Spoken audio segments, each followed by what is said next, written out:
Fala galera, estamos aqui de novo, mais um episódio de Gerais Podcast. E eu, antes de começar, já acabei meu cafezinho aqui, então, Léo, parabéns, cara, o café ficou bom, viu? 2 elogios no dia mesmo? Tive que repetir, vou repetir igual porque merece elogio, tá? Cara, só antes de você apresentar a nossa convidada, eu vou agradecer, sabe quem? Quem? Nossa patrocinadora master aqui do podcast. Quem que é? Acredito que seja a melhor marca mineira de todos os tempos. Putz, bem dizer, obrigado, viu? Que isso aqui é uma honra fazer esse podcast, bater papo com convidados tão legais. E sim, então, bem dizer, que é a nossa marca, nossa queridinha, né, Léo? Isso mesmo. @estilo bem dizer, depois dei um pulinho no Instagram pra conhecer. E tem cupom, Léo? Tem Gerais Podcast, dá 15% em todo o site, né? Entra lá, estilobendizer.com.br e siga a gente no Instagram, YouTube. E aquele pedido que eu fiz aqui, alguns episódios atrás, compartilha, galera. Compartilhar, acho que é o melhor jeito, boca a boca, da gente espalhar nossa mineiridade por aí e bater um papo legal, não só com o nosso convidado, mas com vocês também aí de ouvinte. Boa, boa.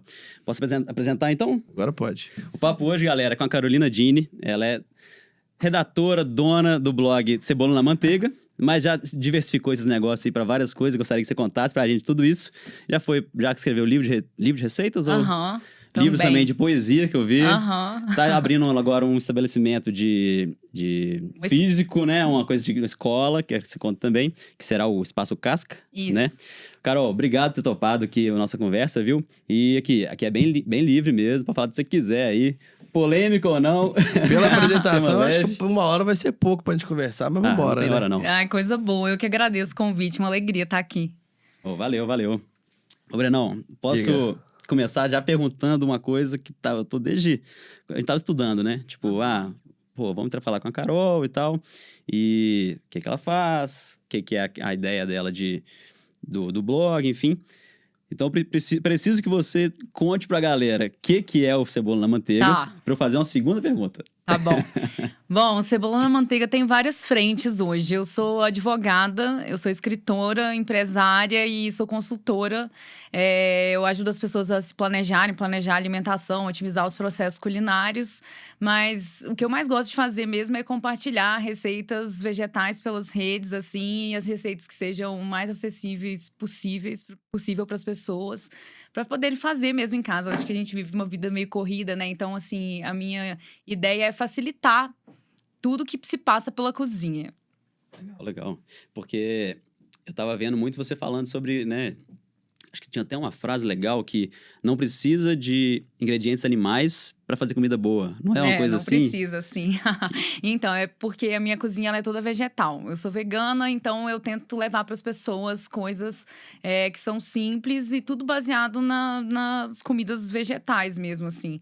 E trazer essas facilidades. Porque tem muito confusão alimentar, assim. A gente vive um sistema alimentar muito confuso e as pessoas pensam que comida vegana é comida chique, é comida elitista. E, na verdade, não. Pelo contrário, é a simplicidade mesmo e dá para fazer muitas coisas maravilhosas que passam desde essas técnicas do dia a dia até outras que levam meses e até ano, dependendo, né? Porque eu também falo muito sobre fermentação, eu ensino pessoas leigas a fermentarem.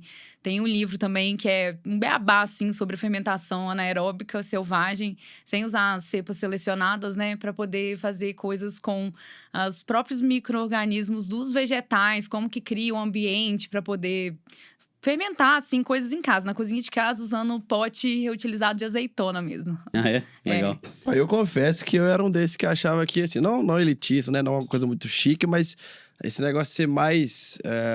não é complicado, mais complexo de fazer, né? Aham. Dali na cozinha. Então, não é. Talvez seja complexo para quem está acostumado a fazer só a carne, porque eu acredito que existe uma centralização muito grande na alimentação em torno da carne, porque a gente está num país pecuarista, né? Então, assim, todas as propagandas, todas as receitas, as coisas, elas entregam mais nas redes até quando tem carne. Então, quando a gente está falando de uma receita vegetal, além de todo preconceito, quase ninguém pensa em pegar, às vezes, uma couve-flor inteira e fazer um processo complexo nela, e pensam isso na hora de pegar uma peça de carne, uma picanha e tudo mais, mas não um vegetal. Então, como que a gente vai pegar um vegetal incrível e tratar ele de uma maneira que ele seja marinado, fermentado, grelhado, assado, frito, aplicar todas as técnicas culinárias mesmo. Então, meu trabalho, ele tá voltado para isso, sabe? Como se fosse uma valorização, né, do vegetal. Sim, Porque aí valoriza. a carne você valoriza, você faz várias formas, e Isso. vegetal você só faz grelhado e pronto. Mais A ou menos maior assim. parte das pessoas só refogam, né? O que é É. mais triste ainda. E todo mundo só conhece e fala, eu não gosto de chuchu. Só vi o chuchu refogado, já que a gente tá falando de cozinha mineira, né? Aí só vê o chuchu refogado. Mas, na verdade, dá pra fazer muita coisa. Dá pra poder fazer vários processos, inclusive fermentativos. Fermentativos. É. Tá. Eu sou um que... Eu confesso que, assim, o vegetal, acho que você coloca ele como principal, né? Normalmente, Sim. como ela falou, ele é sempre uma coisa complementar ali na comida, que eu confesso que é meu caso, tô na correria. Mas legal, eu vi algumas coisas lá que fiquei com água na boca, tá? Ai, que coisa boa. Porque Pois isso, né? Eu acho que a comida vegetal é tida como comidinha, a vegana, tão bonitinha a comidinha dessa menina, mas eu fico puta, na verdade. Porque a comida vegetal, ela exige não vou falar que ela é mais complexa, mas ela exige um outro olhar, um olhar da gente tentar mesmo... fazer outros processos, enfim, acho que eu já tô até sendo repetitiva, mas é bem por aí mesmo. Não, repetitiva não. Inclusive, quais são esses processos, assim? Dá só um overview pra gente, macro. De técnicas. Já falei algumas, né? As marinadas, grelhar, assar, fermentar, eventualmente tratar esse vegetal até cru mesmo. Tem muitas comidas que as pessoas não sabem que dá pra comer cru, tipo milho, abobrinha. Tudo isso dá pra fazer cru. Então, eu estudo muito a cozinha crudívora, frugívora. E a cozinha vegetal, ela tem várias frentes, né? Então, dá pra aprender com todo mundo, sem cair nesse lugar, assim, de dar comidinha. Tá. Entendi. E realmente você falou, né? O pessoal fala que essas comidas são bonitas, você falou isso aí? O pessoal comenta isso de você? Não, sim, tá. geralmente. Aí você falou assim, você fica puta, porque... Não, fico puta quando as pessoas pensam que a comida vegetal, ela tá. é minimizada. Sim. Ela vai pra esse lugar assim, ai, nossa, um vegetal deve ser tão sem graça. Entendi. Deve ser fitness, ele não tem gordura o suficiente. Gente, muito pelo contrário. A gordura, ela vai ser adicionada no prato, vai depender do tipo de processo que eu quero. Então, ela não pode ser associada com uma comida da dieta, porque o vegetal é isso, né? A salada. Então, não é salada, é tudo. E fica incrível. Entendi. E como é que você, assim, começou isso? Foi uma dor sua lá atrás, que você gostava e não tinha uma inspiração? Alguém que te ensinasse e criou? Na verdade, assim, eu comi carne minha vida inteira, só que em algum momento, quando eu fui estudar o contexto social e político da comida, como que era tratar toda a cadeia de alimentos, assim, no Brasil e no mundo, eu fui entendendo que coaduna, assim, com um processo exploratório, não só dos animais, mas principalmente de pessoas humanas.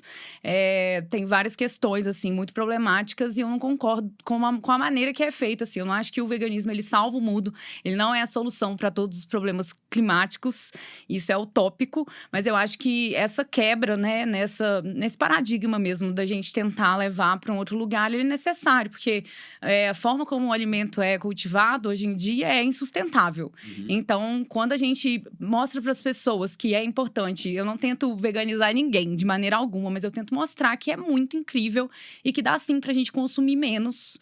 E não é através desse lugar de, a carne está cara, então vamos parar de comer. Não, porque eu quero que seja uma escolha, sabe? Porque quando a gente tem a possibilidade das escolhas, as coisas ficam diferentes. Porque tem vegano que comemora, né? A carne tá cara, que bom, então menos um animal morto. Eu não penso assim, eu acho que tem que ser uma escolha, porque é uma questão da autonomia alimentar mesmo, né? Até porque estar caro não quer dizer que não matou, né? Quer dizer que tem talvez mais gente comendo em outro lugar, foi vender pra lá e teve mais demanda e aumentou o preço, né? Exportando, né? A exportação, assim. Hoje a gente tá vendo aí os nossos biomas devastados, né? Vários lugares, não só a Amazônia, mas outros lugares próximos, inclusive, assim, da gente. E tudo vira pasto, tudo vira cultivo de soja. E você vê piadas, assim, muito... de um lugar machista, das pessoas falando, não, então o problema da cultivo da soja no Brasil é dos veganos, que o vegano que fica comendo soja. Eu fico rindo, é muita despolitização, sabe? Então, assim, eu acho que o meu trabalho, ele passa por esse lugar de tentar mostrar para as pessoas que a comida vegetal é uma comida política. Tudo que a gente coloca no nosso prato é político, né? Então, eu tento trazer mais esse olhar. Então, veio disso, assim, de tentar de estudar o alimento e perceber que todos os animais vieram pro nosso prato com a colonização. Então, a comida original dos nossos povos é uma comida vegetal. E a gente tá vendo, assim, não é que é uma tendência ou uma dieta. A gastronomia vegetal, ela não é moda.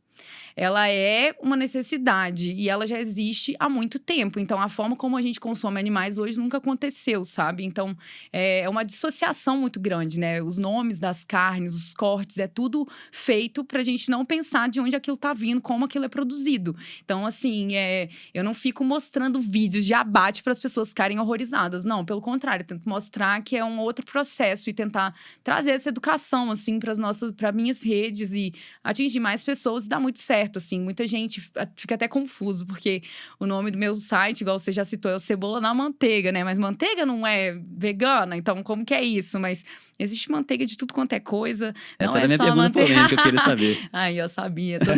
Todo mundo pergunta isso. Não tem Então não fui o único, confundir. sacanagem. Mas é isso aí mesmo. Eu acho ótimo. O nome é ótimo. Léo colocou até a estrelinha, provavelmente, dessa pergunta. Eu Não, falei é assim, eu maravilhoso. adoro o nome. Aham. E aí, tinha uma segunda pergunta polêmica ainda, que era se você prefere o cheiro de alho frito ou de cebola frita.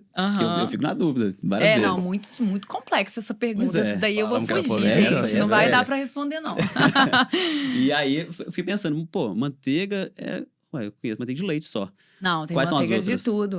De cupuaçu, de amendoim, de coco. Tudo depende do Olha. processo, como é feito mesmo, assim. Existe até uma polêmica mesmo, né?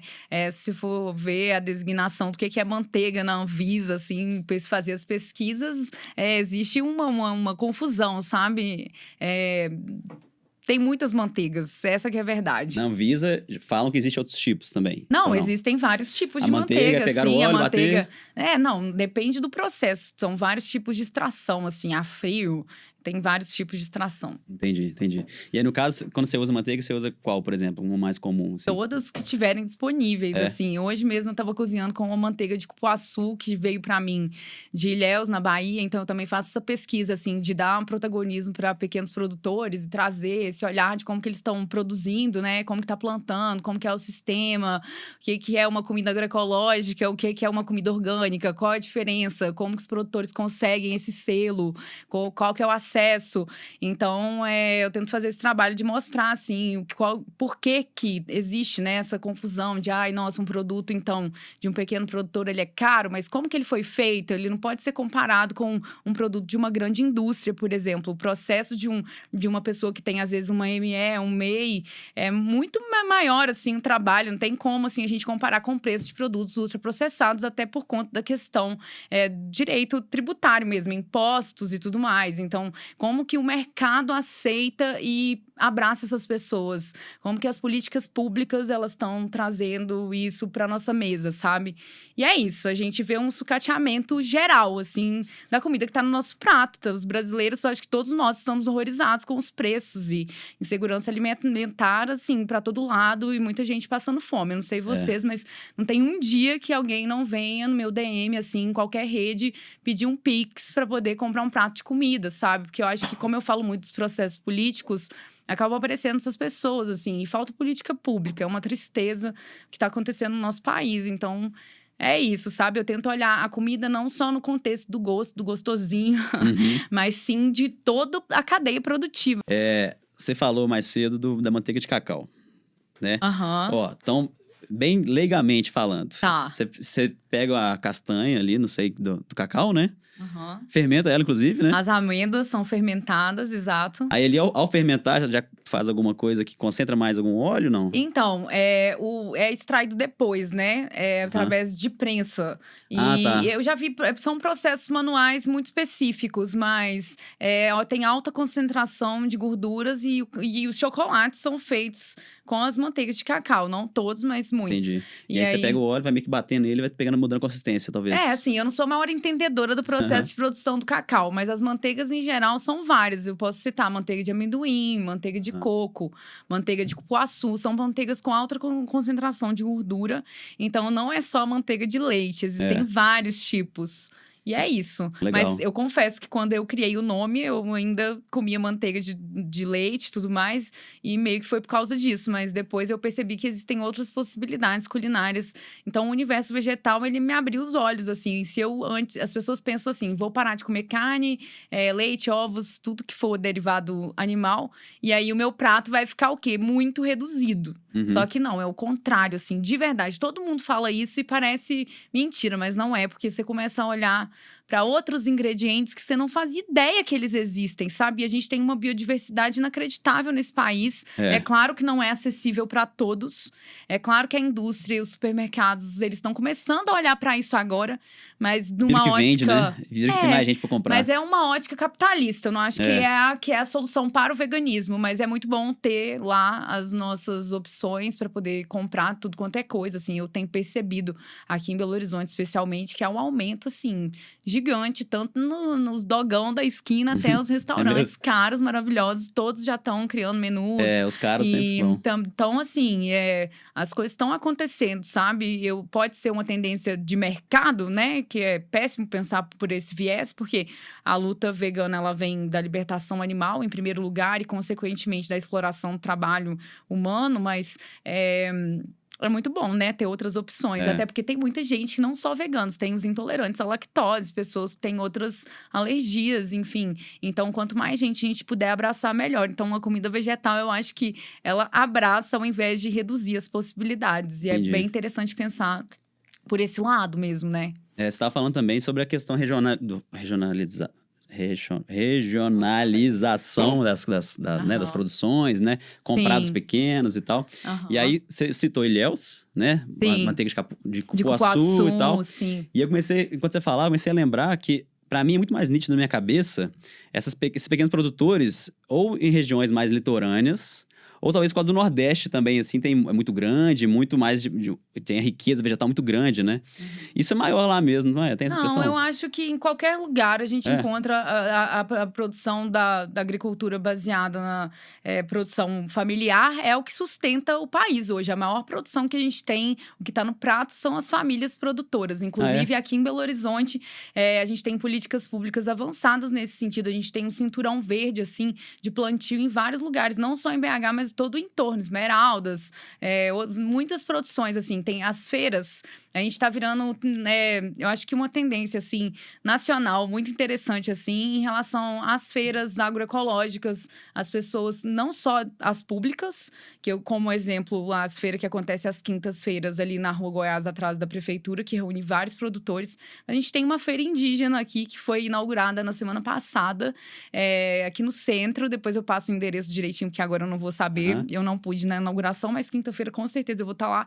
Que reúne, assim, ingredientes que você não vai achar em nenhum supermercado. Então, assim, quando a gente dá protagonismo para os povos que produzem e a gente olha para essas comidas e não busca só o selo da comida que não tem veneno, que é interessante, eu como também, gente, claro. Eu não estou fazendo uma crítica ao selo orgânico, até porque ele é aquele importante. Selo de supermercado verdinho, que orgânico. É um selo que você pode rastrear de onde aquela comida foi feita, que o produtor ele tem que fazer todo um mapeamento do plantio, de como aquele alimento foi cultivado e tudo mais. E é por isso que é mais caro. Quando a gente vai comprar no supermercado, a gente vai achar um preço muito caro. Então, eu acho que isso afasta um pouco, assim, o consumidor, né? Se for pensar, então a comida sem veneno é isso, mas não é, porque a gente tem as comidas agroecológicas. Aqui em Belo Horizonte, a gente tem a Feira Terra Viva, às terças e sábados, lá na Rua Pouso Alegre, por exemplo, que é uma associação independente, não é política pública, de produtores que se reúnem para poder fazer a venda de produtos. E você encontra de tudo lá, é maravilhoso, desde sementes até vegetais e folhosas e produtos que as pessoas fazem, quitandas, biscoitos e várias opções. E também tem já feiras veganas. Aqui em Belo Horizonte tem 2 feiras acontecendo com circuitos. Então, assim, tem um site que eu costumo recomendar em todas as entrevistas, que é o feirasorgânicas.org.br, que você entra e encontra uma feira mais próxima de vocês. Então, quem estiver aí ouvindo pode entrar. E no Brasil inteiro, né? E sempre também é interessante consultar o site da prefeitura, que essas informações costumam estar reunidas. Eu tenho, assim, entrado com pedidos na prefeitura mesmo para a gente tentar fazer o mapeamento das feiras orgânicas e agroecológicas de Belo Horizonte, porque a gente sabe que tem várias, mas não tem essa informação ainda no site. Então, eu tenho... Das outras tem, né? Das outras feiras. Mas das outras feiras tem, o que é muito legal também, que tá valorizando e tudo mais, mas a gente quer comer comida sem veneno, não é? Legal. Tem um ponto que você falou, voltando lá um pouquinho atrás, você comentou do seu perfil, do blog, das receitas, que você não tenta, né, enfiar a goela abaixo o veganismo para quem te acompanha, né? Que eu acho um ponto super legal. Porque, né, quando a gente acompanhei e vi algumas receitas, assim, eu não sou vegano e acredito que né, a curto prazo, não vou me tornar vegano, mas ao mesmo tempo eu vi umas receitas lá que, cara, se eu começar a mesclar ali, eu acho que já é um ganho, né, pra quem, Sim. né, que propaga o veganismo. Sim. E muitos dos seus seguidores, né, do seu público, tem muito assim? Muita gente que é assim também? Que é meio a Muita meio? gente, a maior parte não é, inclusive, vegano, porque as pessoas elas estão interessadas no sabor, não é se a comida é vegetal, se ela não é vegetal. Então, o legal é a percepção disso, assim, que dá pra fazer uma broa mineiríssima que se eu te der pra experimentar, você não vai acreditar que não tem leite, nem ovos. E as pessoas ficam felizes, porque tem muita gente que tem alergia também. Eu não tô falando só da produção, entendeu? Eu não tô só tocando nesse ponto, mas são receitas fáceis de fazer, que eu fiquei lá horas testando e vou garantir que vai dar certo. Então, assim, eu também tento ensinar as pessoas a cozinharem. Não é só passar uma receita para elas seguirem aquela performance que eu fico brincando, né? Cada receita é uma performance. Que você vai lá, compra ingredientes, você não tem em casa, faz as medidas, segue passo a passo, etc.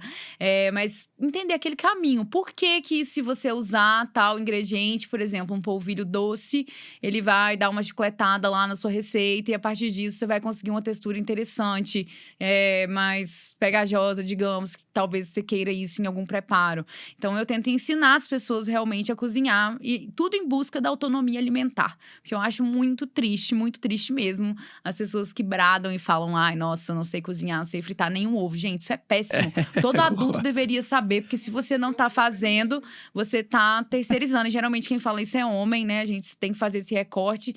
E é feio isso, sabe? Bora cozinhar, vamos pra cozinha, é interessante, vamos retomar esse costume maravilhoso de sentar à mesa, de compartilhar uma refeição, de olhar nos olhos das pessoas, de largar um pouquinho as telas. Sei que a gente vive num sistema exploratório, capitalista, que quase ninguém tem tempo, às vezes as pessoas me relatam, eu atendo gente do mundo inteiro, né?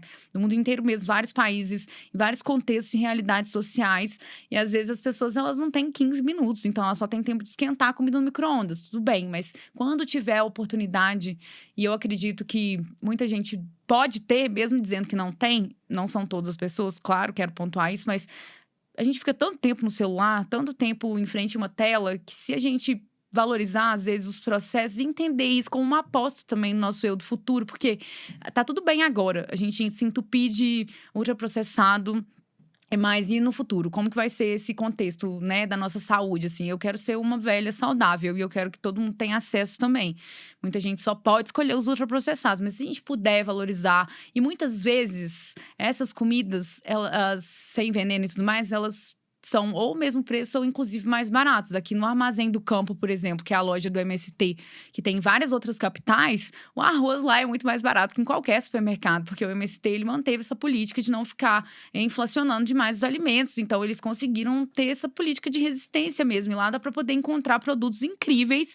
Esses que gostam de café, por exemplo, às vezes a gente manda café para o Norte e Nordeste e volta para cá outros produtos, tipo flocão para milho, para você fazer um cuscuz. Então, eu tento mostrar isso para as pessoas, assim, da gente comer coisas que estão fora do nosso contexto, desse paladar nosso colonizado. Sabe o que é mais legal, Breno? Que você citou aí dos seguidores dela, que talvez sejam pessoas igual a gente, que não necessariamente, né, tá inserido nisso. Você sabia desse armazém?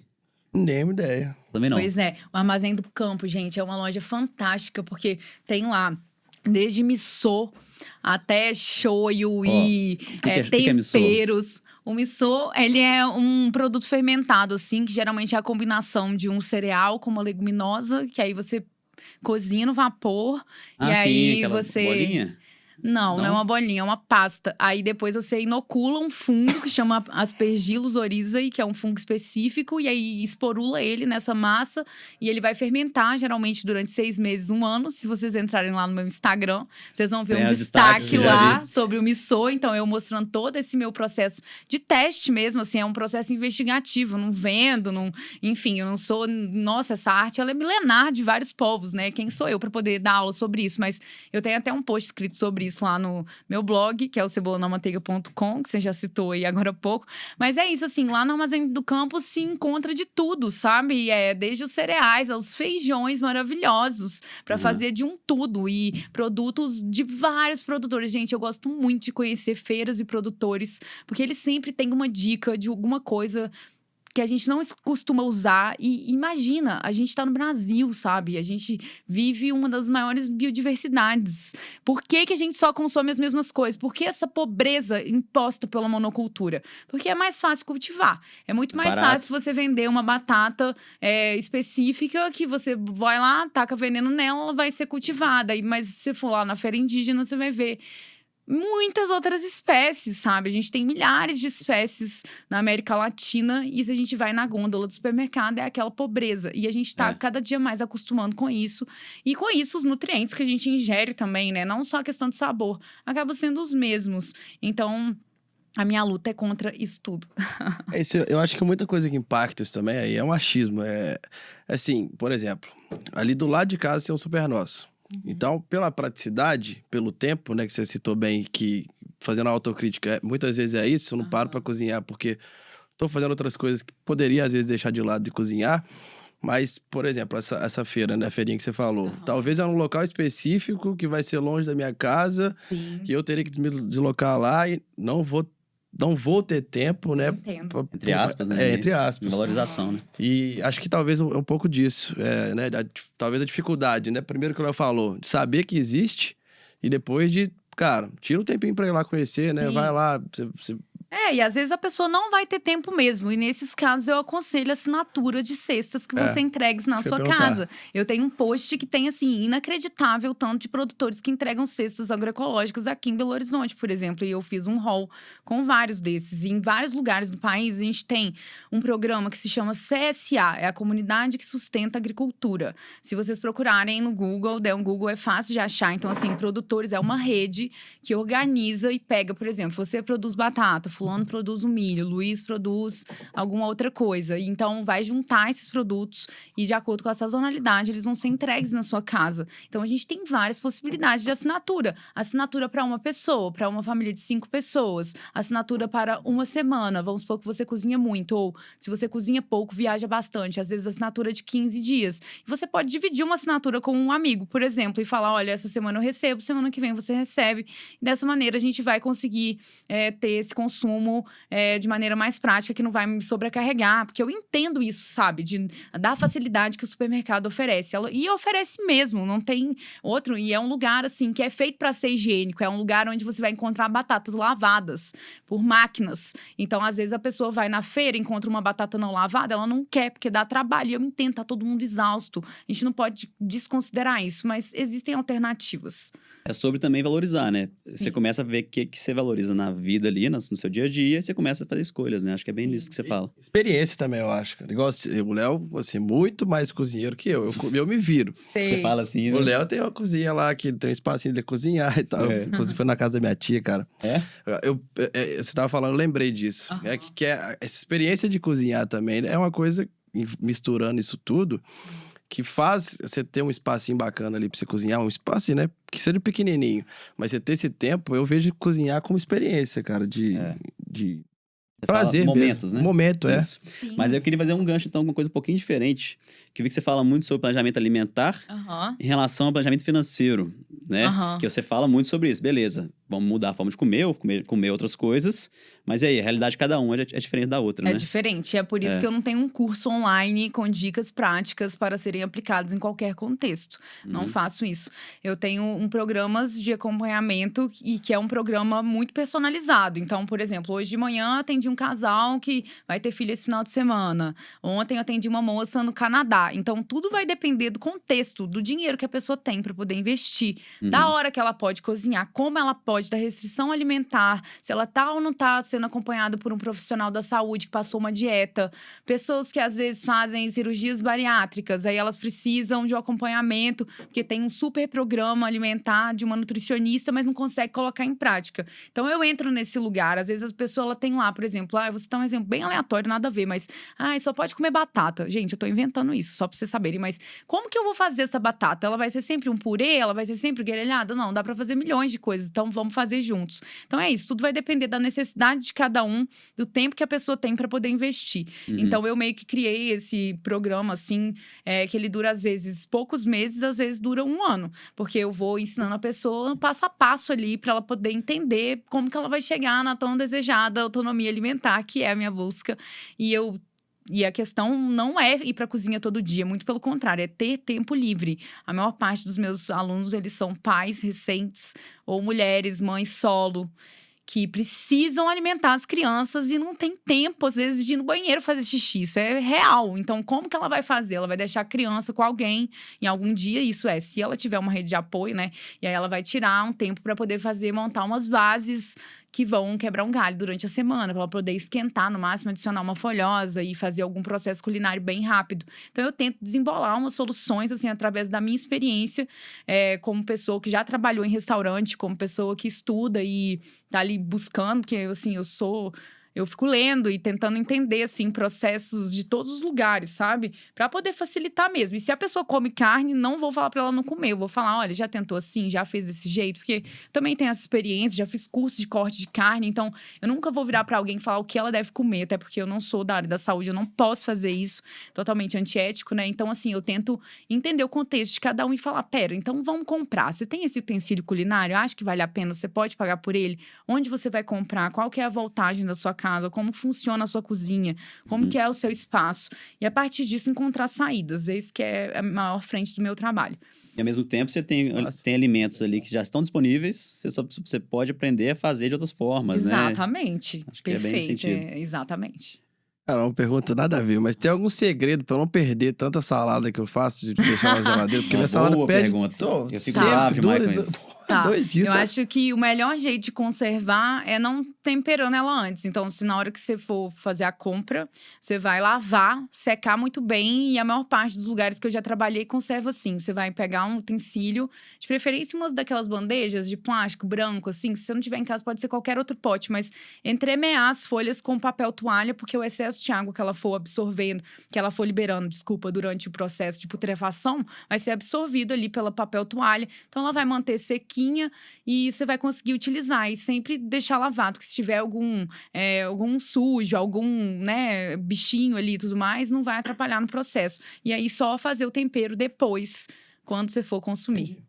Mas deixa bem seco mesmo, viu? Se você fizer meia boca ali, vai ter água ainda. Pois é. Aí você pode, sabe, fazer o quê? Junta, assim, o maço e coloca uma gominha daquelas de dinheiro, um barbante, sei lá o quê, e coloca ali pendurado num varalzinho, 1 minuto, que aí já a gravidade vai te ajudar, vai descer aquela água. E também no Centrão, gente, vocês comprarem aquelas centrífugas manuais, sabe, barato de plástico, você vai lá, bota na centrífuga, aí toda a água já sai, você já guarda e resolve o problema. É muito bom ter folha lavada, eu coloco em tudo, até no meio do feijão, na hora de esquentar o arroz, sabe? Você coloca ali no vapor, aí ela vai murchar rapidinho. Que eu gosto de comer coisas mais cozidas, assim. Então, eu acho que vale a pena.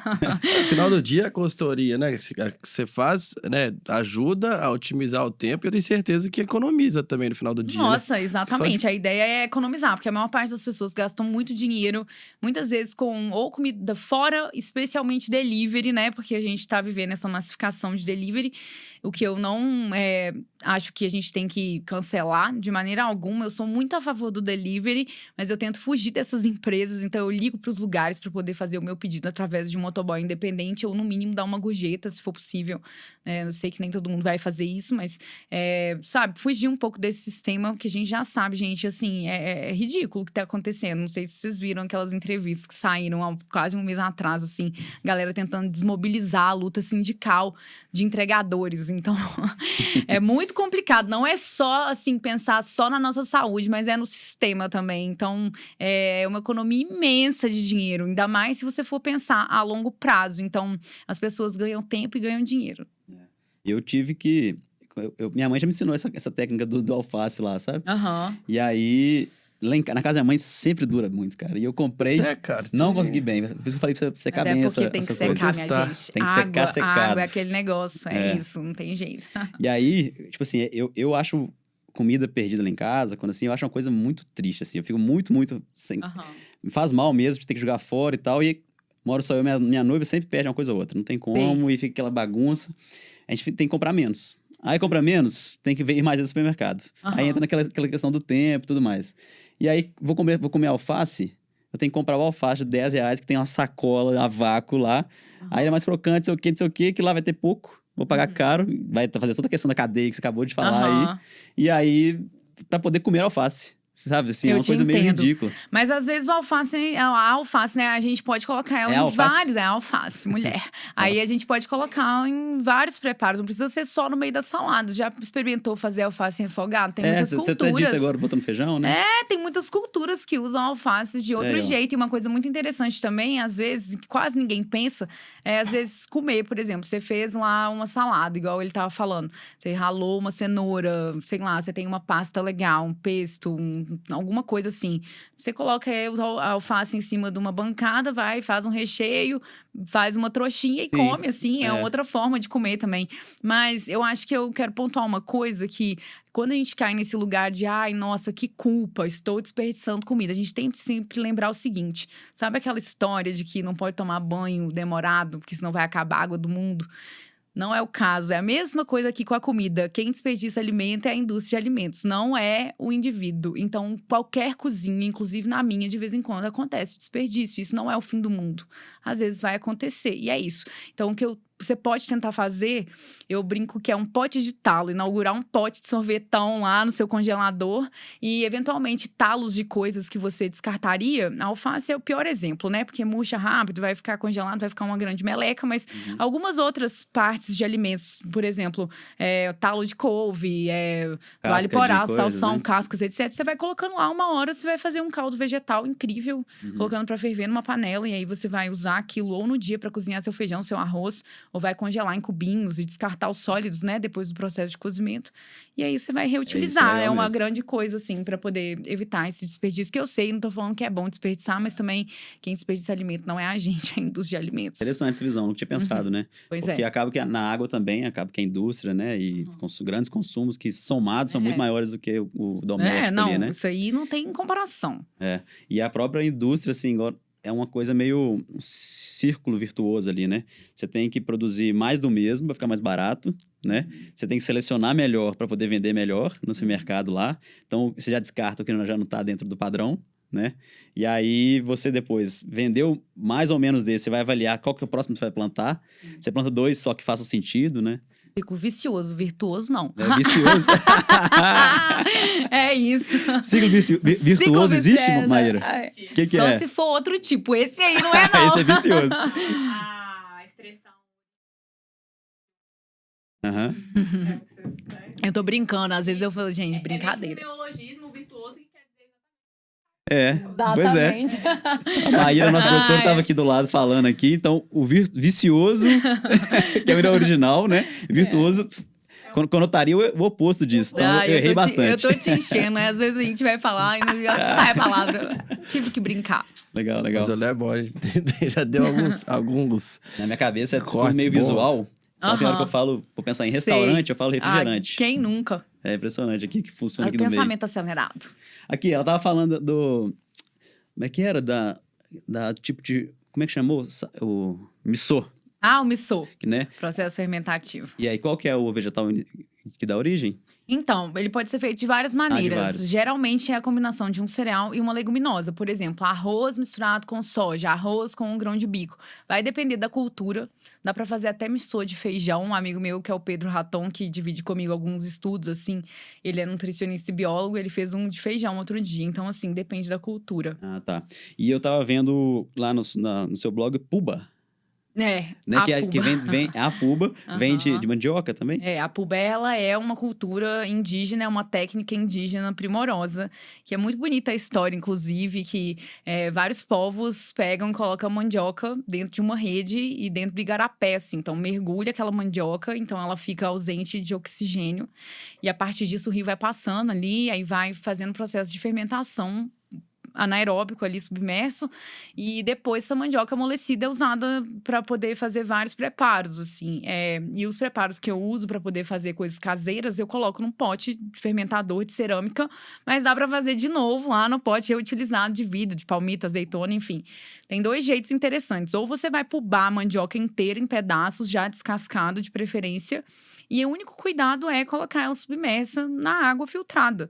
E depois de uns 10 dias, mais ou menos, eu costumo costumo deixar uns 30, porque eu já tô bem acostumada, assim, com o cheiro e o gosto da fermentação. Mas quem tá iniciando nessa arte, assim, geralmente tá muito acostumado com alimentos que não têm vida, né? Porque o que a gente compra em supermercado geralmente é pasteurizado e tudo mais. Então, não é um alimento vivo. Então, muita gente estranha, né? O sabor e tudo mais. Mas aí, depois que você faz esse processo, dá para poder usar a mandioca para poder fazer desde um escondidinho até uma panqueca, vários jeitos. A forma mais prática, eu acho, para quem tá ouvindo a gente, seria ralar a mandioca crua no ralo grosso. E aí, você prensa essa massa dentro de um pote higienizado, já lavadinho ali, não precisa ferver nem nada. E aí, depois você vem e coloca, vai verter aquele líquido ali, porque vai soltar uma aguinha, né? No processo de ralar. Se não soltar água o suficiente para poder prensar e verter essa água cobrindo ela ali, você pode pegar uma salmoura e fazer no olho a salmoura, assim, água mineral, né, do filtro, com sal, ver se tá com um gostinho lá bem salgadinho. Quem já foi pra praia vai sentir gosto de mar ali. Aí você verte essa água lá dentro, então a mandioca ela vai ficar submersa, com a água tampando, tem que deixar um espaço entre o conteúdo e a tampa, porque a fermentação tem gás carbônico, outros gases e tudo mais, então pode explodir.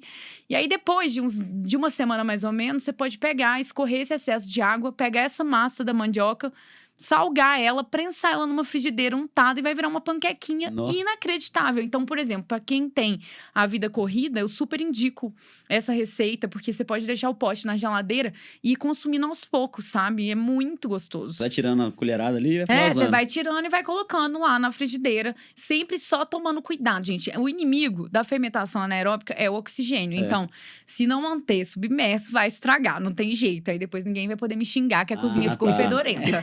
Tá bom? Mas é isso, assim. Nesse meu livro eu falo muito desses processos, mas e é um livro, assim, ele não é tão caro, mas lá no blog tem muita informação gratuita, acessível. Eu separo lá, tipo, uma aba só para os fermentados. Então, quem quiser acessar, tem receitas lá. Esse livro é o e-book Como Curtir a Fermentação de Vegetais? Para começar a curtir fermentação de vegetais. Essa que eu vou comprar, que eu falei pra você. Aí, ó, legal. Eu comi um ceviche de caju fermentado. Nossa. Lá no... Acho que acabou, é o Bitaca S2? Bitaca Birosca da Leste. S2. O Birosca Não, é da desculpa, Bruna. é o Bitaca da Leste. O Bitaca da Leste. Que era de esquininha, pequenininho. Bitaca da Leste, Lembra ali? Era muito bom. Agora o Bitaca virou um projeto social muito legal, assim, Uhum. Que legal. Comi isso, achei delicioso esse caju fermentado. É incrível. Uma textura muito diferente, muito interessante. Comi lá em Tiradentes, ceviche de lixia, fermentado também. E eu vi no seu blog de coco também. Sim. Coco com lixia. E tudo fica Coco com muito lixia. bom, né? Porque a fermentação, ela produz sabores. Então, o que não tinha ali vai aparecer. Então, vários ácidos. Então, na hora que você come, além de eventuais fermentados terem ali aquela sensação na boca de umas bolhas, digamos assim, não todos, viu, gente? Porque, por exemplo, essa puba, ela vai pra frigideira, você não vai sentir bolha de jeito nenhum, porque ela tá lá, saiu todos os gases. Mas alguns vegetais crus têm essa sensação incrível e produz, dependendo do que for, umami, que é aquele sabor que preenche a sua boca toda. E é outra coisa. É muito interessante fermentar vegetais. E às vezes a gente só precisa de, por exemplo, se for fazer um picles, água, sal, açúcar e um tempero e o vegetal que você quiser. Então, lá no meu blog, acessem lá Picles da Época, que é uma calda base que dá pra fazer com vários vegetais. E tá lá a receita pra quem quiser. O picles é fermentação? Desculpa. É fermentação. Oh. Os picles que a gente costuma comprar no supermercado são ultraprocessados. Então, geralmente, a galera bota ali alguma adição de sabor, tipo um realçador, assim, pra poder maquiar e trazer esse gosto que vai estar ali, assim, preenchendo sua boca, mas não é fermentado. Entendi. Então, o processo do picles, ele só é picles depois que passa por esse tempo todo fermentando e cria aquelas gases, aquelas bolhas, e aí sim você consegue consumir. Eu já fiz também mesmo de pepino, de beterraba, de cebola. Legal. Então, depois que você já cozinhou e tal, vinagre, açúcar, enfim, né? Faz a Aí calda. você deixa lá um tempo. Isso. Que eu achei que era só pra apurar o sabor mesmo. Então, ele tava fermentando ali. Ele fica fora da geladeira, de preferência, né? Não que o processo fermentativo, ele estanque na geladeira, não é isso. Mas a curva da fermentação com a temperatura mais baixa, ela acontece de forma mais devagar. Então, se a gente está falando de uma fermentação fora da geladeira, a curva fermentativa é maior. Então, o vegetal ele vai conseguir chegar num estado de picles em uma semana. Você já vai ver muita bolha, mudou totalmente o sabor. Façam um teste em casa, gente. Eu juro que é fácil. legal. Eu juro que é Não, fácil. Pix é super fácil. É super fácil. Você acha que é uma barreira isso? De não só do preparo, mas por ser muitas receitas diferentes do comum, assim, né? Do que é popular, da galera fica meio assim, não sei se eu vou gostar, mas quando prova, gosta.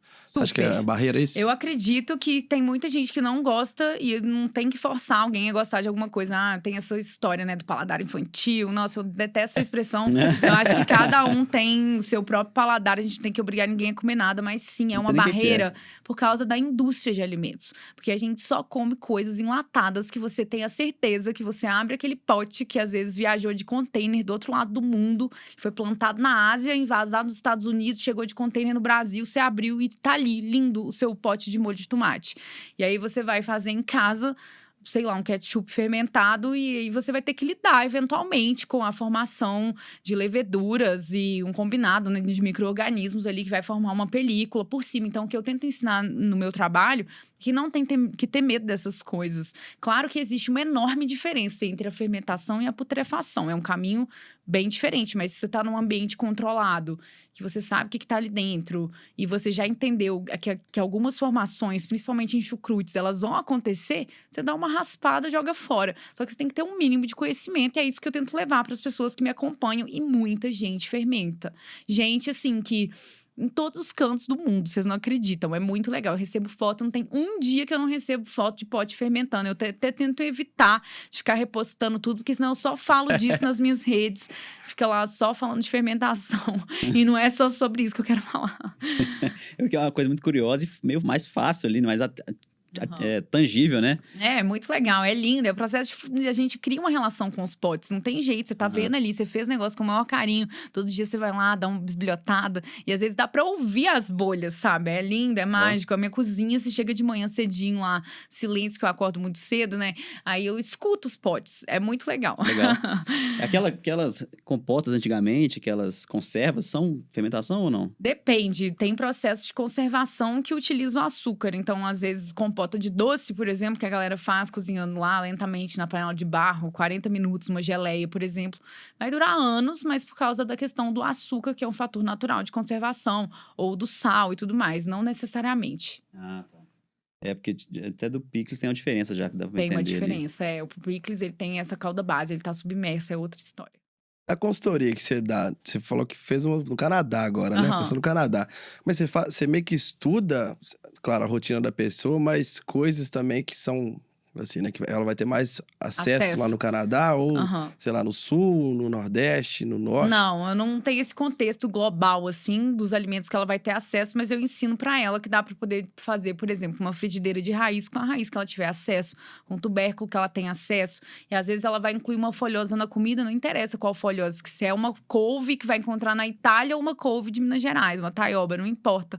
Eu tento tentar trazer um contexto mais aberto do que é a alimentação e não tentar ficar adivinhando o que ela vai comer quinta-feira que vem, sabe? Não é sobre comer couve refogada na quinta, e sim uma folhosa refogada. E aí Entendi. ela vai fazer uma variação até para não mitigar o desejo, porque se a gente ficar tentando adivinhar tudo que vai comer e não ter abertura, por exemplo, para, ai, nossa, hoje eu vou abrir mão e eu vou descer ali no restaurante, ou então eu vou almoçar pipoca, porque eu quero comer pipoca. Gente, tá tudo certo, tudo é contexto, as coisas são a longo prazo, não é uma refeição de 28 na semana, por exemplo, que vai fazer essa diferença. Então, as coisas elas têm que ser abraçadas de um olhar flexível, entende? Não é uma coisa muito séria, rígida, não, muito pelo contrário. Aí você também ensina meio que processos ali, né? Claro, é autonomia, a pessoa aprende a autonomia. Você usa pensar, esse ela termo mais aprende a cedo. pensar, não tem outro jeito. É. E realmente, eu quando vou cozinhar, eu paro pra pensar e falo assim, eu não sei cozinhar nada. Tipo assim, vou comprar legumes pra variar. Eu faço eles assados ou na frigideira. Aham. Sabe? Tipo assim, eu não sei fazer mais nada além disso aqui. Aham. Então vai Isso que eu fiquei anotando, curioso. sabe? É, você tem Anota que- as técnicas culinárias que você sabe fazer. Você não sabe marinar uma carne para churrasco. Pois Aposto, é. faz isso um dia com vegetal. Isso. Então você vai anotando as técnicas, pesquisa. É uma questão também da gente começar a fazer anotações mesmo, sabe? Se a gente anota o resto da vida e faz roteiro para podcast, dá para poder anotar as coisas que a gente já sabe fazer. Isso dá, assim, uma baita variação na comida, assim. Te garanto que você vai... Tenho certeza que você sabe fazer muita coisa que às vezes a gente não lembra. Porque essa coisa do desejo e da rede social, das comidas instagramáveis, das coisas lindas, maravilhosas, a comida do dia a dia, ela acaba caindo num lugar secundário, sabe? O mexidinho do dia a dia, nossa, péssimo. Eu quero mesmo é comer naquele restaurante, sabe? Só que não, gente, é comida brasileira, assim. A gente não pode ficar achando que a comida do Instagram é a comida da vida real de todo mundo, porque não é. Até os donos de restaurante gostam mais de comer as comidas do dia a dia e vai comer aquilo uma vez. Já enjoou daquela comida. Então, a gente tem uma falsa realidade, é um recorte muito bonito da vida, assim. Instagramável mesmo, que a gente tem que entender essa diferença. E cada vez mais, né, a gente acaba, como grande público, a gente começa a valorizar isso, esquecendo, Sim. na verdade, quem tá produzindo isso não é a realidade dele, tá só fazendo um Exato. recorte que você disse, né? Exato, não, um recorte feliz, né? A vida de todo feliz, mundo no inclusive. Instagram é muito feliz. É verdade. E linka com aquilo que você falou, tipo, se vierem falar que as comidas delas são bonitas apenas, não. É muito mais além, muito além disso, não, né? não é só boniteza, não. Tem várias outras coisas. E aqui, a gente falou muito sobre, né, você como cozinheira, como consultora, né, alimentar e tudo mais. Mas eu tava pensando muito, você é muito escritora também, assim. Aham. Você, tipo, pô, seu blog é super legal, a forma que você trata. Você falou do mexido. Aham. Aí tinha um texto bairrista sobre sim. mexido mineiro Na e minha tal. newsletter, né? Sim. E aí, você fala, porque o nome do produtor lá me ensinou tal coisa. Aí você botou uns detalhezinhos que ele falou, muito umas nuancezinhas, bem, tipo, lúdicos, bem romantizados. Não sei se é romantizado, se é o termo correto, mas... E mostra essa habilidade. E você já escreveu esses livros todos. Eu queria saber como você se define mesmo, assim, em relação à cozinha, consultoria e escrita. Então, eu acho que a gente tem uma tendência, não tô falando que você disse isso, mas a sociedade em geral tem uma tendência a colocar todo mundo na caixa de uma profissão. E quando eu descobri que não precisava ser assim, minha vida mudou muito, assim, porque eu era advogada de grandes empresas, eu fiz pós em direito internacional e eu trabalhava com contratos, assim. Então, eu já advoguei, inclusive, para muitas empresas alimentícias e eu sei como que funciona tudo, assim. Até 3 anos atrás, eu era advogada, coordenadora do jurídico da Simpla, aquela empresa de ingresso aqui em Belo Horizonte e tudo mais. Mas aí eu fui percebendo que eu gostava muito de comida e que eu não iria simplesmente jogar o meu diploma no lixo se eu fizesse uma transição de carreira. E é um dos temas que as pessoas mais me pedem, inclusive, para poder falar e comentar. Porque todo mundo acha, nossa, mas que coragem! Jogou o diploma fora, gente. Não é, porque eu utilizo meus conhecimentos, técnicas de conciliação até na hora da consultoria. Então, sabe, para poder conciliar no que duas pessoas que comem diferente na mesma casa, como que elas vão fazer para chegar num consenso. E então, assim, eu sempre fui escritora, gosto muito do livro, assim, eu amo ler tudo, todos os tipos de livro, não só relacionados à comida, direito, gastronomia em geral, mas muita coisa, psicanálise e eu acho que as fontes que eu bebo, elas fazem a diferença para minha escrita. Inclusive, vou publicar um livro agora com a Quintal Edições, que é uma editora daqui de Belo Horizonte, que se chama Com os Dois Pés na Cadeira. A pré-venda já foi aberta na semana passada. A gente tá vendendo com desconto e eu vou fazer o lançamento lá no Espaço Casca, que é esse espaço que eu tô abrindo, que é uma escola gastronômica, não só uma escola, mas um espaço onde vão acontecer oficinas, cursos e também jantares esporádicos, coisas com ingressos pré-pagos. Não é um restaurante, as pessoas estão achando que é um restaurante, mas não é um restaurante. E eu gosto muito da escrita, porque eu acho que ela comunica, sabe? Então, assim, tem um livro de tempero, eu já escrevi livros sobre o uso do óleo essencial na cozinha, que de uns anos pra cá acabou ficando muito viralizado, assim, de um lugar errado, assim, de como que se usa esses... Porque é medicina, né? Mas eu gosto muito de transmitir as minhas ideias, porque eu acho que a escrita, ela te dá um contexto imaginativo que as outras redes e espaços acabam não entregando. Então, ninguém lê textão no Instagram mais, essa é a minha visão. E aí, você vai pro Twitter, o Twitter tem poucos caracteres. Você pode escrever lá vários, né? Mas eu acho que quando a gente tem um domínio, por exemplo, igual eu tenho blog, e eu tenho muitos leitores que me acompanham por um e-mail mensal, onde eu vou concentrar um assunto e eu posso esmiuçar ele, eu acho que ali naquele espaço eu consigo entrar em contato com o leitor de uma maneira que existe uma troca ali, uma empatia, e no tempo da pessoa, porque o e-mail chega, ele não expira em 24 horas.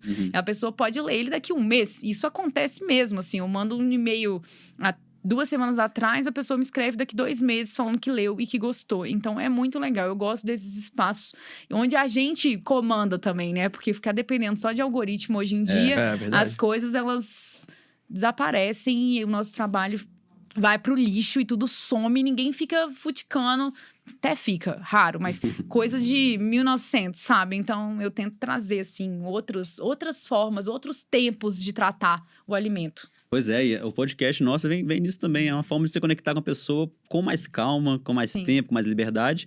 E, pô, a pessoa tá lavando louça, tá ouvindo a gente. Eu acho incrível. Né? Super legal. Aí se a Eu pessoa amo.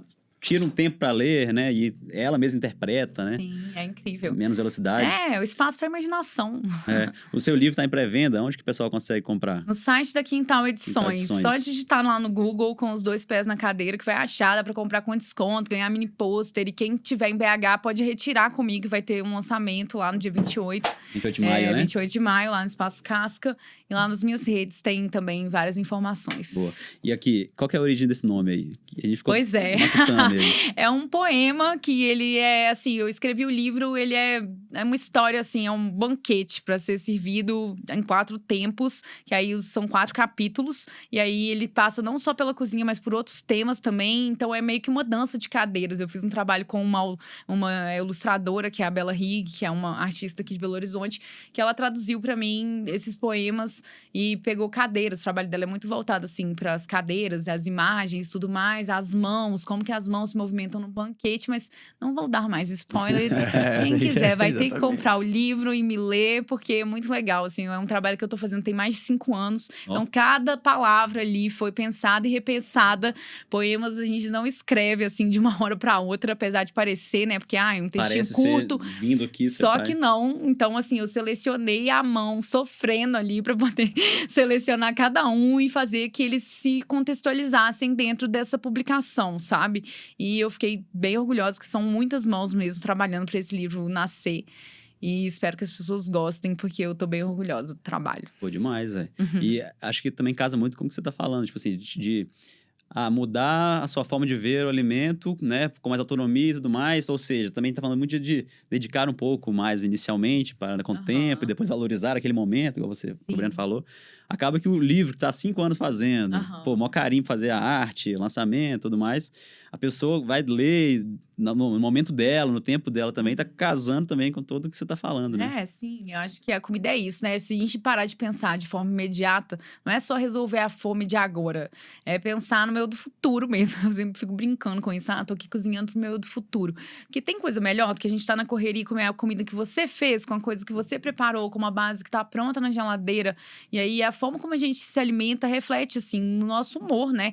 Porque eu não sei se vocês sabem que o intestino é o segundo lugar do corpo que tem mais neurônio. Então, se você tá alimentando bem seu intestino, o seu corpo, o seu humor é totalmente refletido. Então, é uma forma da gente se colocar no mundo com mais prazer também, sabe? Isso é científico, não tô inventando não, viu, gente? Ó, eu não sabia, não. É verdade. Que aí, tipo Segundo assim, se cérebro. É verdade, O ele é tido segundo? assim, o segundo cérebro, o tá. intestino.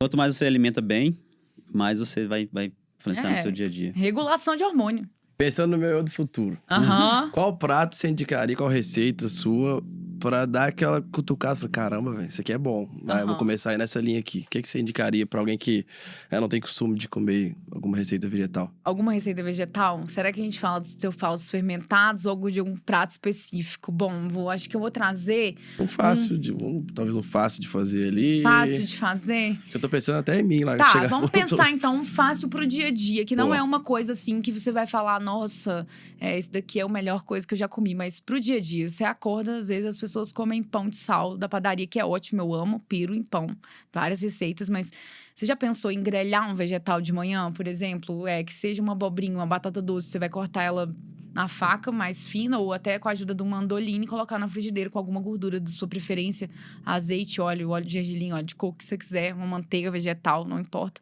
E aí você vai grelhar dos 2 lados, vai ficar bem douradinho e vai botar ali o que você quiser.